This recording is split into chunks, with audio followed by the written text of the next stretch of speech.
यह है मक्का, रेगिस्तान के पहाड़ों के बीच एक शांत शहर, और उसके केंद्र में खड़ा है अल्लाह का घर, काबा।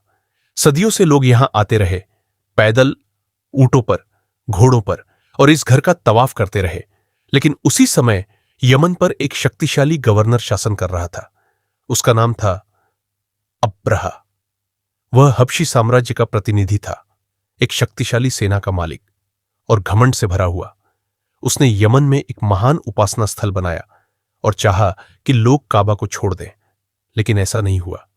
जब उसने देखा कि अरब के लोग अब भी काबा की ओर ही रुख करते हैं, तो उसके घमंड ने फैसला किया कि वह मक्का जाएगा और काबा को गिरा देगा।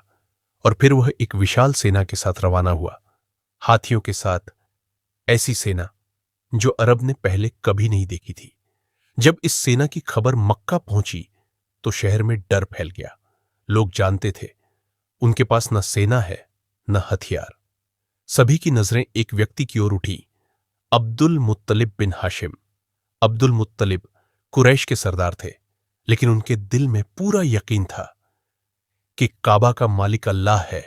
वह काबा के दरवाजे तक आए और अल्लाह से दुआ की, ए अल्लाह, हर घर का एक रक्षक होता है, तो अपने घर की रक्षा तू खुद फरमा। अब्रहा ने अब्दुल मुत्तलिब को अपने तंबू में बुलाया।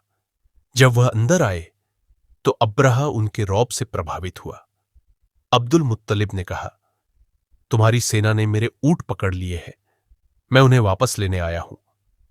अब्रहा ने हैरानी से कहा, मैं तुम्हारे पवित्र घर को गिराने आया हूं और तुम्हें सिर्फ अपने ऊंटों की चिंता है? अब्दुल मुत्तलिब ने शांति से जवाब दिया, मैं ऊंटों का मालिक हूं और उस घर का मालिक अल्लाह है, वही उसकी रक्षा करेगा। मक्का खाली हो चुका था। अब्रहा ने अपने सबसे बड़े हाथी को आदेश दिया कि वह काबा की ओर बढ़े, लेकिन हाथी बैठ गया। उसे मारा गया, खींचा गया, लेकिन वह काबा की ओर नहीं बढ़ा। और फिर आसमान में पक्षियों के झुंड दिखाई दिए। ये अबाबिल थे।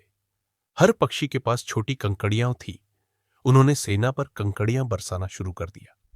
कुरान कहता है, क्या तुमने नहीं देखा कि तुम्हारे रब ने हाथी वालों के साथ क्या किया, और उन्हें ऐसा कर दिया जैसे खाया हुआ भूसा।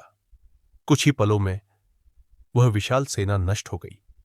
न मक्का के पास सेना थी, न हथियार, लेकिन जिस घर पर हमला हुआ था उसका रक्षक खुद अल्लाह था।